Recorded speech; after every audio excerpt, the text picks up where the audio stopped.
For our first speaker, she is from the Organization Migration International, Organization International for Migration, or the OIM Shelter and Settlement Program. A round of applause to Ms. Maria Monica.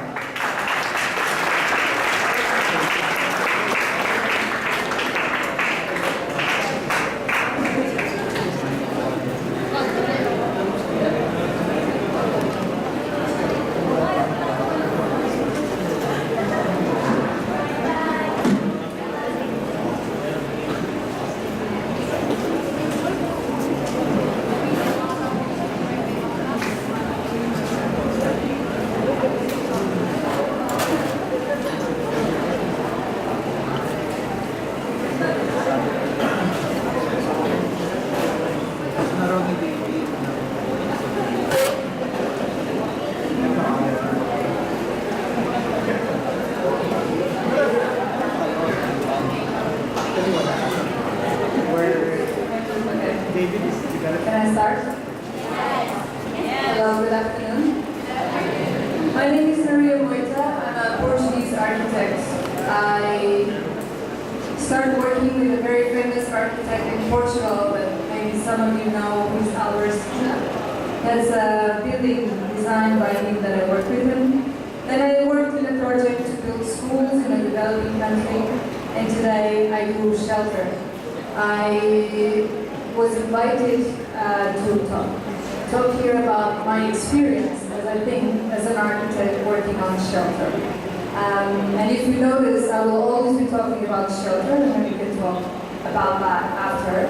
But there is a big difference, maybe not so much, but there's two important sectors after a disaster and a disaster response, which is shelter and housing. I'll be talking about shelter.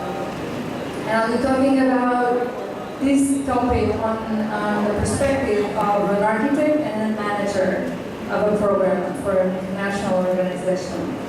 We're talking today about Haiyan, as we know, because the Philippines is the third country more prone to disasters in the entire world. But Yolanda was of unprecedented scale. As you know, it caused devastation across the country. It's called also the super typhoon. These are aerial views that show some images of Tacloban and before and after. And I'm sure many architects will think of the concept of tabula rasa, which is when we start from zero after disaster.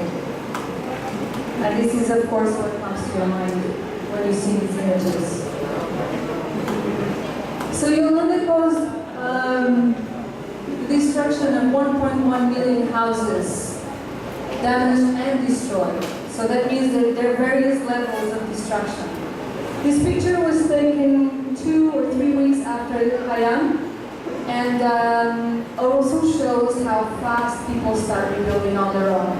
This house was something that people already put together with the debris and the materials that they could find around their destroyed home. There are also many, many buildings, public buildings that were damaged and destroyed. Some of them inclusive of concrete structures, such as this one, and the one. But I'd love to also call your attention for one important thing here in the Philippines. As you know, everywhere in the world, the primary responsibility to respond to disasters relies on the government. But in the Philippines, in 2013, the last quarter of that year, had 3 important humanitarian crises. In September, there was the armed conflict in Zamboanga. Zamboanga, for those who don't know, is here. And we had 180,000 people affected, 64,000 internally displaced people, and 10,000 houses completely destroyed. A month and a half later, an earthquake affected Bohol, here. This earthquake affected 1.3 million people. Almost 80,000 houses were damaged and destroyed, and 360,000 people were displaced from their places. And then we had Haiyan. That was 14 million people affected. 1.1 million houses damaged and destroyed, like I said before, and 4 million people displaced. So that means in the Philippines, from September until December or November of 2013, there were 50 million people affected by humanitarian crisis. 1.2 or 1.18 million houses damaged and destroyed, and 4 million displaced people.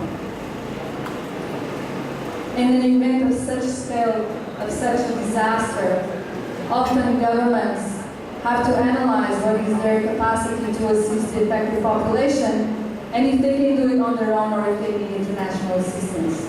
Both for Bohol and for Haiyan, the government of the Philippines requested international assistance to provide help and support them to assist the affected population, always in support of the governments, the local governments.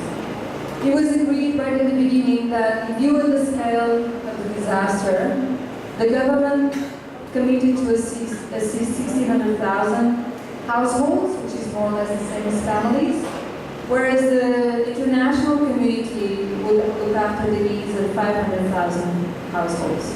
Chris is sitting here in this room with me, and we worked very hard, and we had many meetings in the very aftermath of Yolanda to help the government establish a strategy to respond to this disaster.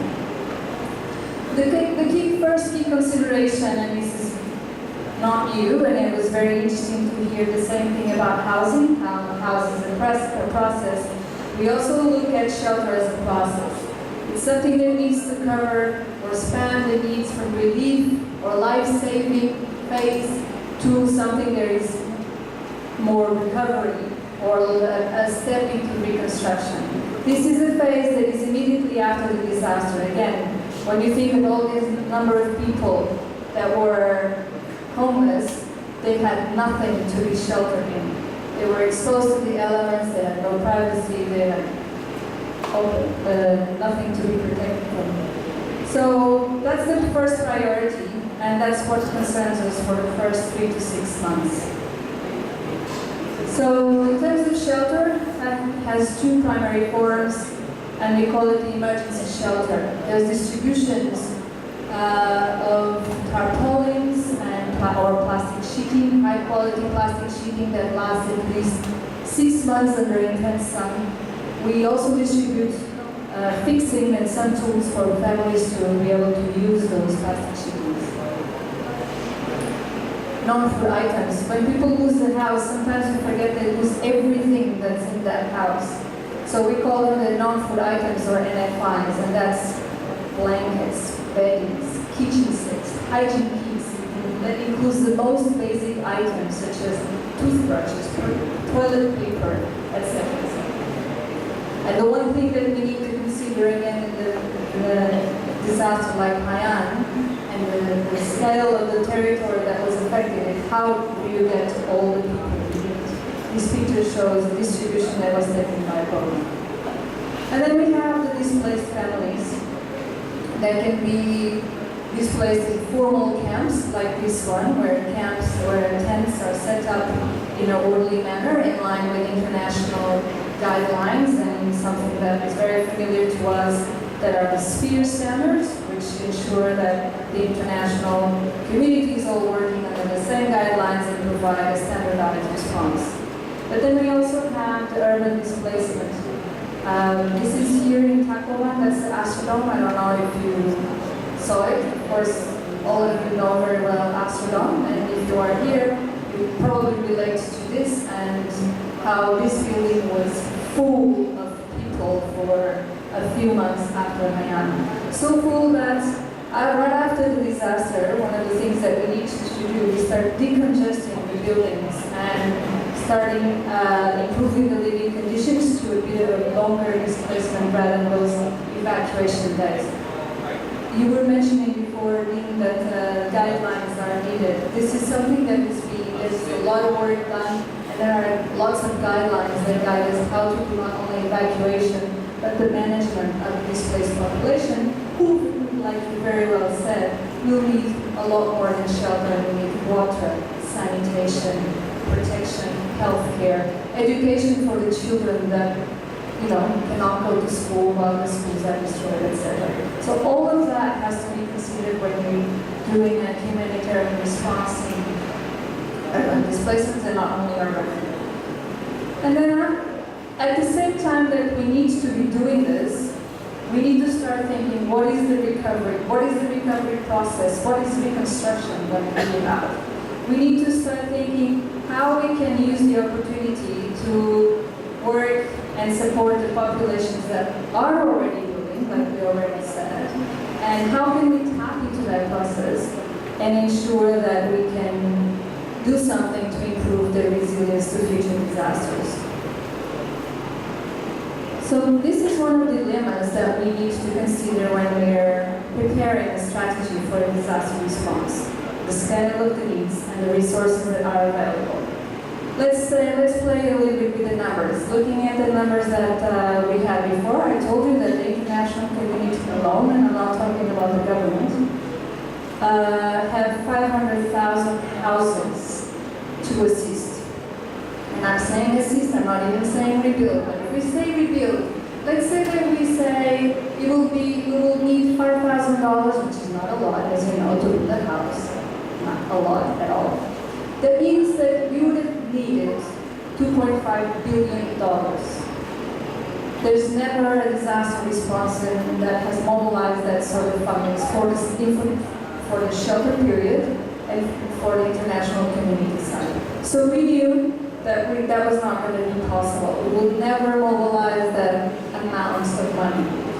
Instead, we actually got, this is a little bit of a guesstimate, and so don't get too tight on this number, but it's a little bit of a guesstimate how much we mobilized as an international community. This is not what the government has provided, because that's another program bigger than the one that we implemented. So if we consider 160 million US dollars and we divide by our caseload, which is the 500,000 households, it means that we have $320 per family. So the question is, what do you do, to whom we give, how and when? The answer very much is about targeted and tailored shelter solutions. This means that we need to define to whom. And this is a very difficult question, because when we define to whom, we also define who exclude. Right? So we already know there will be people that will not be receiving that assistance. So we for sure know, and we work very hard for that we'll need to target those that are the most vulnerable and the ones that will not have capacity to recover on their own. Tailored solutions means that we need to identify the solutions that will meet the needs and the requirements of the population that we are working with. And these are some of the considerations that we need to take into consideration when we are defining the solutions. We need to look into equity of the response, accountability, not only ours, but our donors, as well as the populations, gender considerations. We need to think, how can we boost the local economy?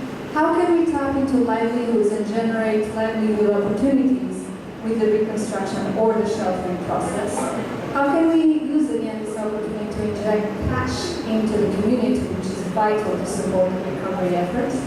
How can we all do this in a coordinated fashion, ensure monitoring and the participation of the community that we are working with? We also need to think that, or plan, our shelter solutions as culturally suitable, climatically suitable. We should be looking at what are the vernacular construction techniques, because we know that's what people will be doing. They will be using the construction techniques that they know for a long time, and that's what they will keep using. And then we need to think, what is the durability of our intervention and the shelter solutions that we are aiming to provide? How can we ensure that the construction becomes safer? And how do we even consider land and property issues? All of these to promote resilience of the affected populations. How do we do this in Japan? We need to work very closely with local authorities to discuss the needs and the proposed actions. Household assessments. If we want to do a targeted assistance, we need to know who are our beneficiaries, who is going to become a beneficiary and who won't. Also, many sessions with the community to discuss the program, the needs, and what are the most suitable solutions for them. So, having all of this in mind, and again, what is a targeted solution, having in mind what is the scale of the disaster and the limited available resources, also knowing that people have, especially here in the Philippines, a huge resilience capacity and immediately start rebuilding, what is the minimum input from our side that can support self-recovery?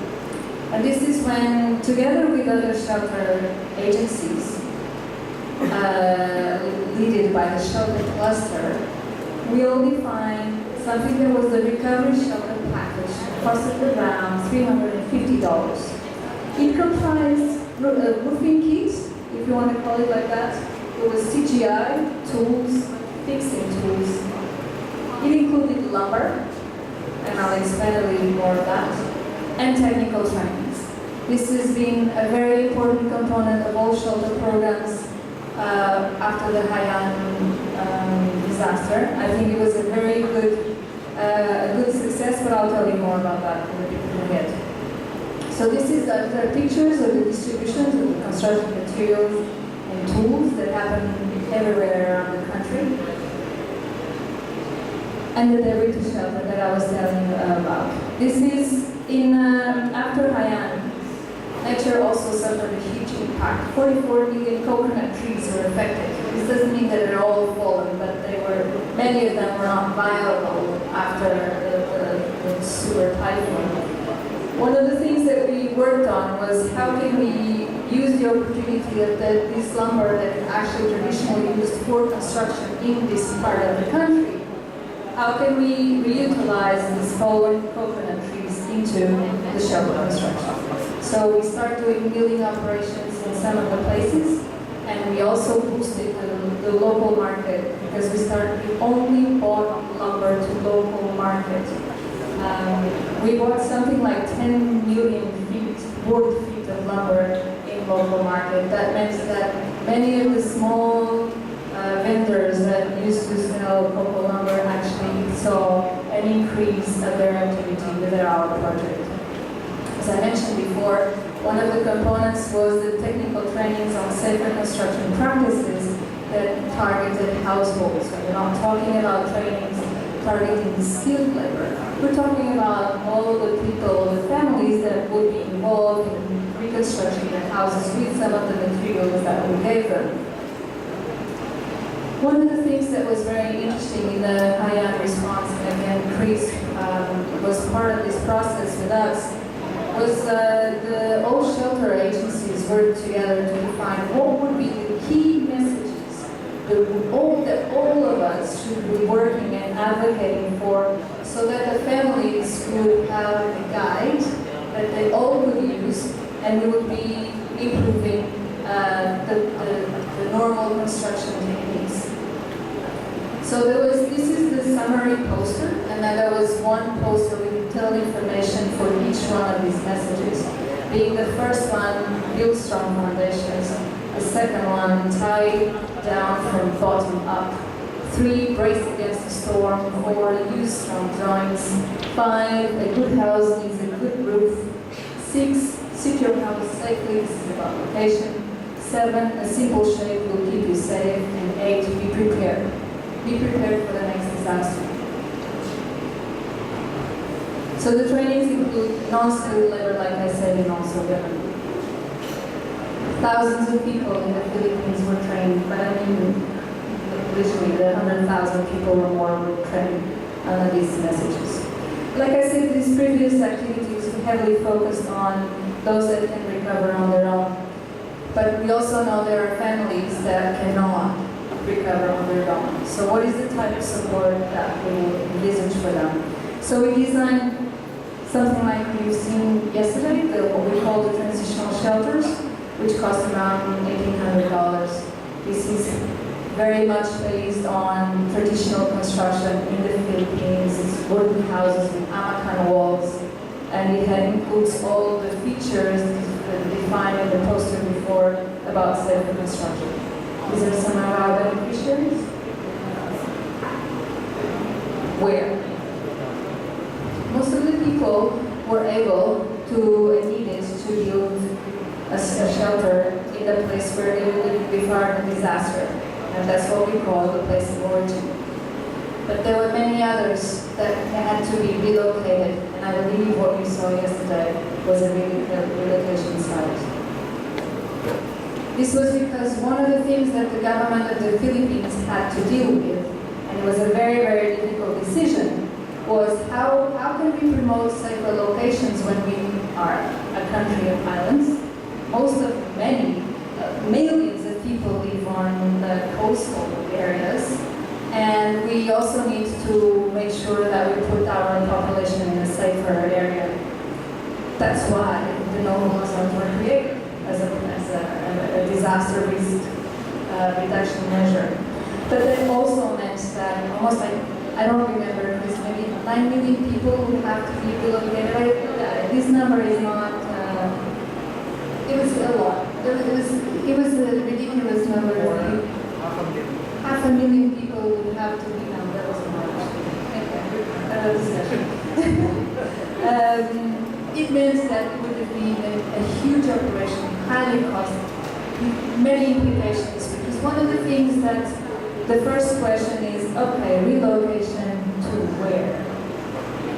And that's when the whole search for land needs to happen. And it happens also that the Philippines is quite well prepared to deal with it, but it's also heavily dependent on the local government units, whether they have purchased the land to respond to situations like this, and whether they have the capacity to have people move from the hazardous locations into safer locations. One of the things that we also had to work very hard with, especially here in Tacloban, where it was very, very difficult to find land for relocations, where in fact it was the most urban place that was affected by Yolanda. There were many informal settlers in hazardous locations that needed to be relocated. One of the things that we all had to work for is to make sure that it was well understood that relocation involves a lot more than shelter and all the other services that complement that need to be in place, such as water supplies, sanitation, access to livelihoods, access to people's activities that generate their income, education, health, etc. The other thing I just wanted to highlight to you is when you have a disaster of this magnitude, what is the impact that your operation is going to have? What do you aim at? How many families do you aim to reach? This is what IOM did. We, in this Panay Coron, that was this many, I'm not going to say all the numbers, but just to give you an idea what are the numbers and the geographical extent. We're talking about many islands, we're talking about many municipalities, we're talking about many, many barangays. In total, we reached, with the recovery shelter package, the one with materials and trainings, 58,000 families, and we built 3,500 shelters in 15 months. And this is the other thing that I wanted to highlight, because the problem is, and I think that's the key challenge, to change the way we think as an architect sometimes, is sometimes the design a building like this takes 15 months. We had 15 months to plan, to design, to build, implement, and hand over. And we reached over 60,000 families. Because the problem is, if we don't, people don't have a place to live. It's all about what are the needs. And just I'm almost finished. Thinking about the disaster resistance strategies, because it was the topic of this conference.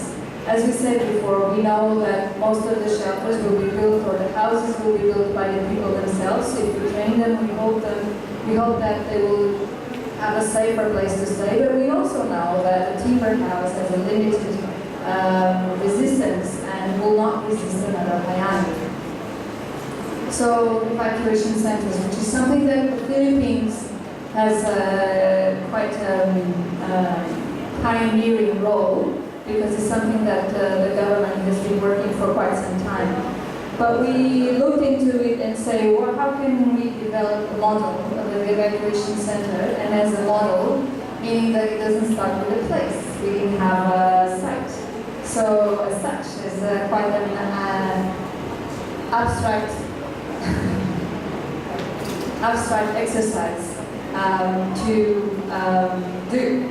So we developed this building that has a number of features that to mitigate the impact of disasters. We're now building one in U1, that's the location, building is not. And just to finalize, so I think just as a summary of what I'm trying to say here, we have in terms of disaster resistance strategies, we have both the individual, where it's about safe locations, safer shelters and houses, transfer of knowledge on safer construction, but then we also need to acknowledge that's not enough. And we need collective disaster resistance strategies, and that's about the evacuation infrastructure, information and training about evacuation, and preparedness and response plans. And that would be more or less how summarizes the whole cycle with the various activities. Thank you.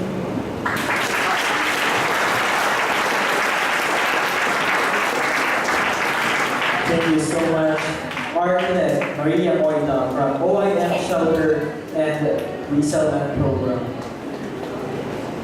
It's all about what are the needs again. Thank you so much.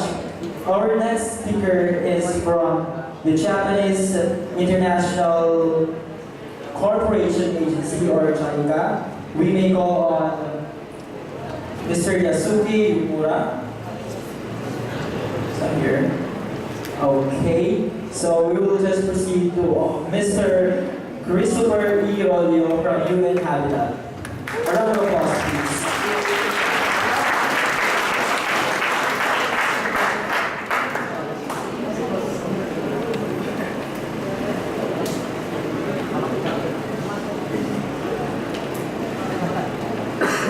But before anything else, we would like to thank again Japan Society for Asian Pacific Poverty Studies, Japan Foundation, the University of Shiga Prefecture, Eastern Visayas State University, and the City of Tacloban.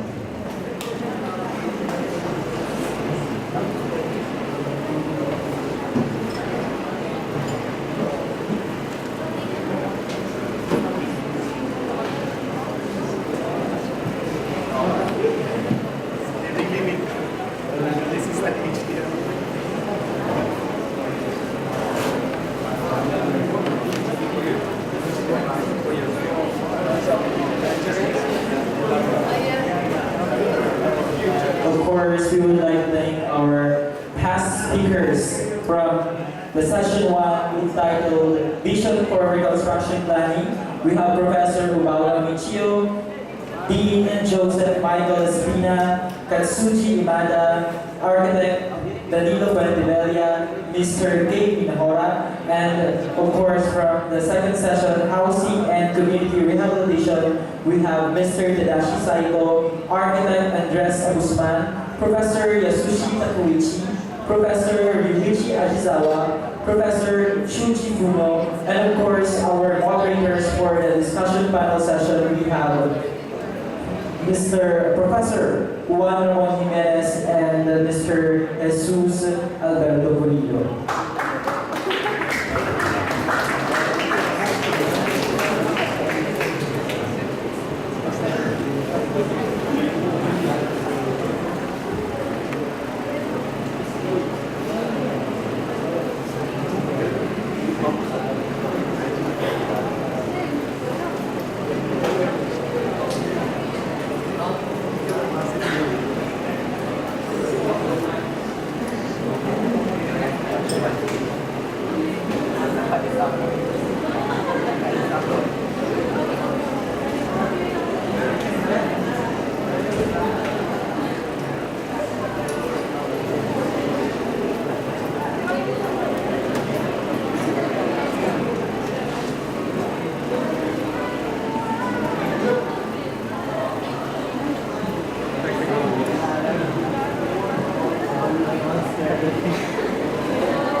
Maupay na hapon. Good afternoon. Sorry, may technical problems, no? But I'm very happy to be here. I have been learning the whole day from the experts from Japan and other countries, Spain. And this afternoon, actually, I prepared a different presentation. It's more than 30 slides. But when architect Danny presented with a video from the city, I thought 80% of my presentation is already delivered. So I'm now doing another presentation which takes off from Professor Juno's presentation, which is about, Maria was talking about shelter, and thank you, Maria, for providing a very good, comprehensive, overall overview of the challenge of Haiyan when it comes to shelter and housing. I will now be focusing on housing, permanent housing that we implemented in Rojas City, and hopefully, which we will be implementing soon here in Tacloban. Okay. So I will start with a video and then a very short presentation.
Safer homes and settlements, isang collective endeavor na ang tuyo ang mga pagbulig sa pagbangon sa mga biktima sa nilanda sa probinsya sa Katas sa Pilipinas. Ang proyekto na umpisa sa July 2014 na may pondo ng $2.5 million halin sa gobyerno sa Japan. Nagawa ang inyong budget sa 42.7 million pesos halin sa DSWD. Ang prioridad, ang mga pagpapitaso sa mga komunidad pati na ang ilang local government units paari sa community-driven approach na kung tawag people's process. Ini nakaangkla sa pagpatibay ng mga komunidad sa pagpatigayon sa ilang kaulalihin ng pagbangon. Matapos sa katuig, dalawang taon na ang ating naabot. Tuyo sa pinoproyekto ang mga mapadasig ang pagbangon sa bayan ng komunidad. Bangod sa mga damage assessments, mas madami ang komunidad na napaidalo sa Community Mortgage Program o CMP, so Social Housing Finance Corporation or SHFC, ang ginamligan sa proyekto para mas madamo ang mga ato sa mas madasig ng pagbangon. Halin sa target na 28 ang komunidad ang nangibahan sa proyekto. Yung pananawan sa proyekto ng mga palindong sa 610 kabalay na humanang disenyo sa mga balay paano sa pagpili na isang UN habitat at sa National Chambers ng United Architects of the Philippines kag Association of Structural Engineers of the Philippines. Sa siningabahin, naghatag sa 42.7 million pesos na dugang pondo ang Department of Social Welfare and Development. Bangod sini, naglabot sa 660 kabalay ang isa pa ka-target ng proyekto ang mag-train sa 250 kapantay sa construction at disaster risk resilient. Tungkol sa mga savings, hugang mabalay ng ibarilo, kag mas mabastong na interes ng mga komunidad. Naglabot sa 323 kapantay kag 31 ka-forman ng trade. Sulusong ra isa gatos kapantay kag 20 ka-forman ang nagpatindog sa mga balay. Samtang ang iban sa ilan, nakita na sa kubra bangod sa ilan TR or training certificates. Ginpananaw sa project na makahatag sa maayong community facilities sa 20 ka komunidad. Nakalikom sa bugang nga pondo halin sa gobyerno pag private organizations. Ang LGU sa panay ng Redevelopment nagpakulang sa nila heavy equipment para magpulit sa pagpahina sa infrastructure projects. Ang BDO Foundation naman naghatag sa pondo para sa pagpatindog sa multipurpose center sa duha ka komunidad. Nagbuka sa private builders ang mga komunidad para magpatindog sa mga infrastructure projects. Tungkol sa adlaw-adlaw na pagmugtanayan, nakadevelop sa maayo ng paghampanay ang mga komunidad ng mga builder. Ini ang resulta sa komunitary ng pagtugaw sa builders sa specifications ang ilang programa infrastructure bilang donasyon sa komunidad. So, matotal, 54 ang community infrastructure projects ang nangihimok para sa 28 apartment communities. 4,000 nga panimalay ang intuyo sa proyekto na tuduan sa MDRR. Lagpas 170 ka household self-assessors and guiders on HAGs ang gintrain para mag-conduct sa MDRR trainings and house assessment sa ilang komunidad. Labi ng din sa mga pamilya nga wala naka-update sa mga bagong malay. Bilang muli sa mga kalapit na komunidad, nag-assess ang mga HAGs din. 4,594 ka panimalay ang na-assess ng ating HAGs. Ang ulitin na puyo sa proyekto ang mga pagpalaganap sa awareness na hanod sa build back safer sa local at national levels. Makawila ka beses ipakita sa proyekto kung paano ang-function ang people's process sa nagkakalain-lain ng paan.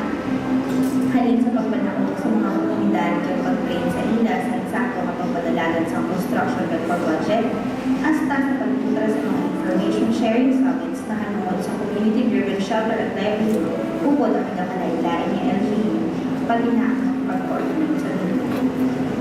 Bangod sininag at hagang pailino sa malamang na tao, labi naging sa mga LGU, pag nagkalain-lain ng mga organisasyon na hanod sa kung ano ang epektibo ang people's process sa post-disaster recovery at rehabilitation. Isa pa ka-epekto sa proyekto, ang ginapananaw subong ng partnership sa Housing and Urban Development Coordinating Council kag UN Habitat sa pagpatindog sa mga panimalay gamit ang impulse process sa Northern Community of sa plan. Bilang leader sa ilang kabalingon ng pagbangon, ang mga partner communities ang mga nag-explicar sa mga prinsipyos ng BRR sa shelter recovery at sa impulse process sa iban pa ang mga komunidad. Pero ang impact sa po sila sa support for safer homes and settlements o ay lamang malimitahan sa mga target community. Sa ilalim sa proyekto, nagkabalo ang mga komunidad at biniganay para makaabot sa isa kanilang faith. Halin sa pagpalungko sa presyo sa mga materyales, hasta sa pag-transform sa ilang komunidad halin sa pagkalorman, pakat sa pagkakakibo, paano sa pagkakagisa sa mga activities na nagapulong sa pinamaayo, dignidad, kagutundalidad. Ang financial transparency ay pamaani para ibalik ang saling sa mga miyembros ng komunidad sa inyo. Nagpaat ang maninisang importansya sa ibalo sa financing, banking, hindi ng mga ibalo ang puslan ng komunidad maski matapos ng proyekto. Masubong, halos adlaw-adlaw na sila makita sa Bangko de Oro, nagtatransaksyon sa milyon para sa proyekto. Nagkabalo man ang mga tao magamit sa ilang mga pinamataran. Nagkabalo sila magpalapit sa gobyerno para mangayos ang bulig para sa pagpakayo sa ilang mga pasilidad. Nawalan na nila na hindi lang sila basta manugbaton, pwede man sila mangin-manugbayin. Ini ng proyekto ay isa kamatuon na ehemplo sa bayanihan kung sa diin ang pagbangon at pagbabakod sa komunidad pinakamadali maabot kung nabaliganan. Isa man sila na sa mga pinakamalaot na lubyo na nag-igo sa aton sa pamaagi sa post-ilan support for safer homes and settlements. Nabalaan na natin yung masarangan taang kung ano man na mag-aabot basta nabaliganan.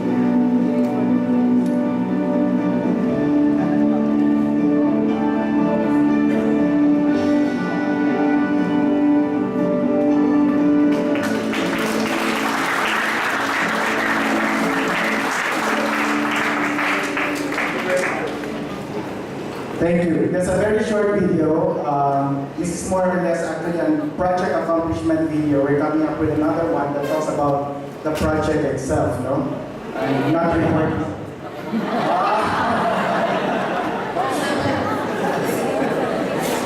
Sorry.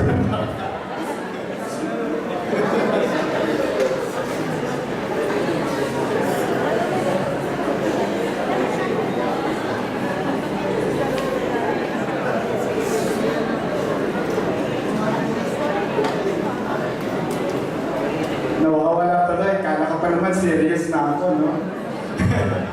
Anyway, this is the name of the project, and these are the partners. Again, we were talking about earlier sa partnership with Japan. This project is primarily funded by the people of Japan. And because DSWD found it very promising, they augmented that project. So from their core shelter funds, that actually increased the coverage of the houses. The Social Housing Finance Corporation, because we were working with CFD communities. These are communities under the community mortgage programs where families have started to organize themselves to buy the land where the houses will be built.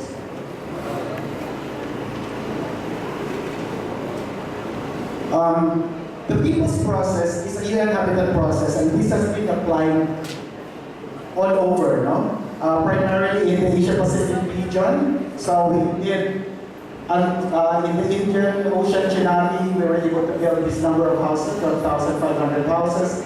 In Maldives, 1,300. In Sri Lanka, 30,000, etc. No? In post-conflict projects, we also did it in Afghanistan, in Iraq, in Sri Lanka. In Pakistan earthquake, we did 850 houses, 850,000 houses. Also in Myanmar, Nepal, and Samoa. So there was none in the Philippines. And actually, this is the first project that we did in the Philippines using the people's process. And initially, not even using government's money.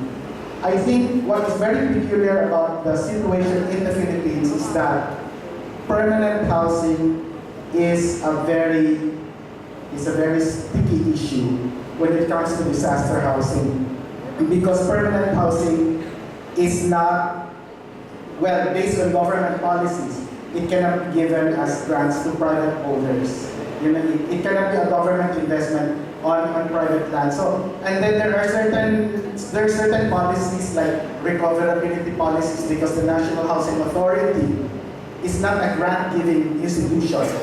It has to recover the money it invests in houses. So, unlike temporary shelter, where it is an outright grant to families, permanent housing has to be recovered. So, these are some of the issues that makes permanent housing delivery very difficult for the country. And also, permanent housing cannot be constructed on land that is not titled, or where there is, where the ownership of the land is clear.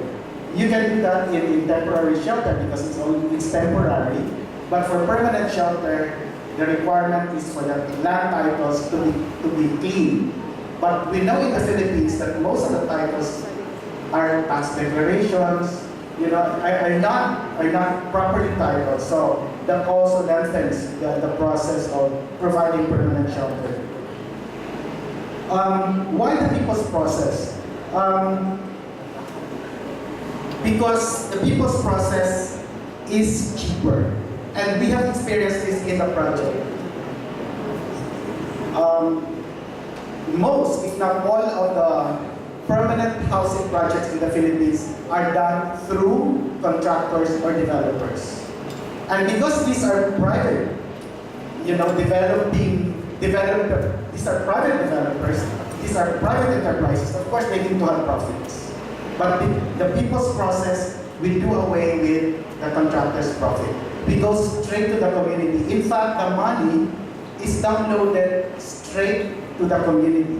It does not go to UN Habitat, it goes straight to the community. The community puts it in their bank, manages the money, they buy their materials, they pay the contractors and laborers and workers, they do their own financial management and everything. That's why this kind of process takes a lot of effort on the part of, in this case, and Habitat, to capacitate the communities to do all that.